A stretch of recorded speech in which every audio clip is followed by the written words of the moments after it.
ക്രിസ്തുവിന്റെ സമാധാനം നിങ്ങളോടുകൂടെ ഉണ്ടായിരിക്കട്ടെ. വചനകിരണത്തിലേക്ക് ഏവർക്കും സ്വാഗതം. രണ്ട് സുഹൃത്തുക്കൾ വിജനപ്രദേശത്തുകൂടി യാത്ര ചെയ്യുകയായിരുന്നു. യാത്രാമധ്യേ അവർ തമ്മിൽ ഏതോ ഒരു കാര്യത്തെക്കുറിച്ച് തർക്കമായി. തർക്കത്തിനിടയിൽ ഒരാൾ സുഹൃത്തിനെ തല്ലി. തല്ലുകൊണ്ട സുഹൃത്ത് ഒരു ചെറിയ കമ്പെടുത്ത് നിലത്ത് ഇങ്ങനെ എഴുതി വെച്ചു: എന്റെ സുഹൃത്ത് ഇവിടെ വെച്ച് എന്നെ തല്ലി. അവർ വീണ്ടും യാത്ര തുടർന്നു. യാത്രയുടെ ഇടയിൽ ഒരു നദി കടക്കുമ്പോൾ ആദ്യം തല്ലുകൊണ്ടയാൾ ഒഴുക്കിൽപ്പെട്ടു. പെട്ടെന്ന് കൂട്ടുകാരൻ അവനെ രക്ഷിച്ചു. കരയ്ക്കെത്തിയപ്പോൾ സുഹൃത്ത് ഒരു ചെറിയ കല്ലെടുത്ത് പാറമേൽ ഇങ്ങനെ കൊത്തിവെച്ചു: എന്റെ സുഹൃത്ത് ഇന്ന് എന്നെ രക്ഷിച്ചു. മറ്റേയാൾ ചോദിച്ചു: താങ്കൾ എന്താണ് ആദ്യം ഞാൻ തല്ലിയത് മണലിലും ഇപ്പോൾ രക്ഷിച്ചത് പാറയിലും എഴുതിയത്?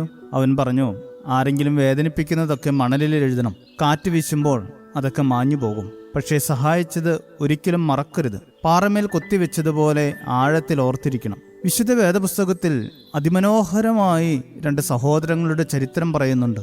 സഹോദരനെ പറ്റിച്ച് ജ്യേഷ്ഠാവകാശം വാങ്ങി ദൂരദേശത്തേക്ക് പോകുന്ന യാക്കോബിന്റെയും സ്വാദിഷ്ടമായ പായസത്തിനു വേണ്ടി ജ്യേഷ്ഠാവകാശം വിറ്റുകളഞ്ഞ ഏശാവിന്റെയും കഥ. 20 വർഷത്തിലധികം ലാബാനോടുകൂടി പാർത്ത യാക്കോബ് തന്റെ സഹോദരന്റെ അടുക്കൽ മടങ്ങി വരുന്ന കാഴ്ച ഉൽപ്പത്തി 33-ാം അധ്യായത്തിൽ എത്ര മനോഹരമായാണ് വിവരിച്ചിരിക്കുന്നത്.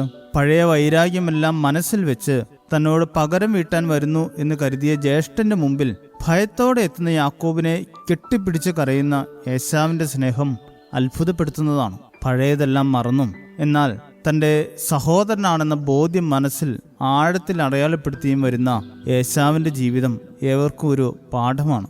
എന്താണ് അടയാളപ്പെടുത്തേണ്ടത്, എന്താണ് മായ്ച്ചു കളയേണ്ടത്, ഇതൊക്കെ തീരുമാനിക്കേണ്ടത് ഓരോരുത്തരുടെയും മനസ്സാണ്. മുറിവേറ്റതും വേദനിച്ചതുമെല്ലാം ഓർത്തുകൊണ്ടിരുന്നാൽ ഒരിക്കലും ജീവിതത്തിൽ സമാധാനം കണ്ടെത്താൻ കഴിയില്ല. പകയും വൈരാഗ്യവും ഒക്കെ അടിഞ്ഞുകൂടി നമ്മുടെ ജീവിതം തന്നെ നെഗറ്റീവ് ചിന്തകളാൽ നിറയും എന്നല്ലാതെ അതുകൊണ്ട് യാതൊരു പ്രയോജനവുമില്ല.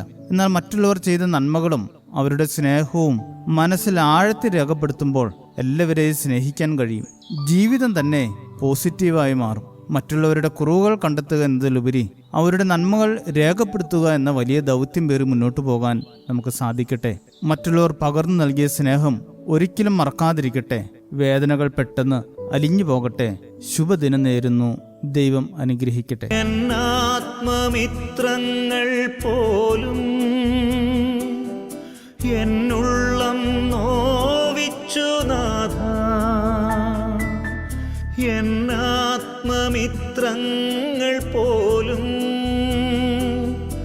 എന്നുള്ളം നോവിച്ചു നാഥ, ചെയ്യാത്ത കുറ്റങ്ങളാലേ സ്നേഹിച്ചവരെന്നെ മുറിച്ചു, പകയില്ലാതെല്ലാം പൊറുക്കാൻ സ്നേഹിക്കാൻ എന്നെ പഠിപ്പിക്കണേ. ക്ഷമിച്ചിടുവാൻ എന്നിൽ കരുത്തേകണേ, എല്ലാം മറക്കാൻ വരമേകണേ. ക്ഷമിച്ചിടുവാൻ എന്നിൽ കരുത്തേകണേ, എല്ലാം മറക്കാൻ വരമേകണേ. നീറും മനസ്സിലെ മുറിപ്പാടുകൾ എല്ലാം മായ്ച്ചിടുവാൻ നാഥ കനിയണമേ. നീറും മനസ്സിലെ മുറിപ്പാടുകൾ എല്ലാം മായ്ച്ചിടുവാൻ നാഥ കനിയണമേ. ക്ഷമിച്ചിടുവാൻ എന്നിൽ കരുത്തേകണേ, എല്ലാം മറക്കാൻ വരമേകണേ.